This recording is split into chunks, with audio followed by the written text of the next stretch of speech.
ეს რა ხმაა? ამილკას მაღვიძა რას გავს? მაშასე, ისწავლეთ გაკვეთილები 16 საათს. ეს რას ნიშნავს? ანუ ამილკას საშინაო დავალება უნდა გავაკეთოთ და მასწავლებელს გავუგზავნოთ. ახალისოა. რა სახის გაკვეთილები? ვიცამ, ნახავ, მათემატიკა და ხატვა. მოდი მე დავხატავ. კარგი, მათემატიკას გავაკეთებ. მოიცადე, რას აკეთებ? განტოლებას ხსნი. შენი ხელნაწერით მასწავლებელი მაშინ რომ მიხვდება, რომ ეს ამილკა არ დაწერა. აბა რას მირჩევ? მარცხენა ხელით დაწერე. დარწმუნებული ხარ? ხო, მეოთხე კლასელის ხელნაწერს დაემსგავსება. კარგი. მაშასე მზადა, მათემატიკა შესრულებულია. ლეონ, ახლა შენი ჯერია. რა უნდა დავხატო? რაცვის ხედახატე, ახალი წელი მოდის, მასწავლებელს მოეწონება.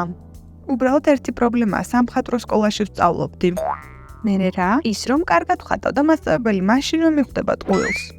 კარგი, მე ვიცი როგორც უნდა გავაკეთოთ. თვალი უნდა ამიხვიო? ო, და ნახატი არ იქნება ზუსტი. ეს ნორმალურია დაწყებითი კლასისთვის. კარგი, მიდი. და სად არის მწვანე ფლომასტერი? აი აქ. გაჩესხია, ეხლა კი მისი მორთვა დაგჭირდება.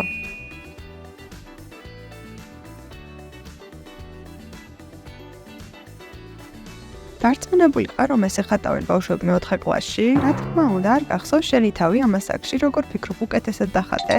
კარგი, გადავიღოთ სურათები და გავუგზავნოთ მასწავლებელს, რადგან დრო თითქმის აღარ არის.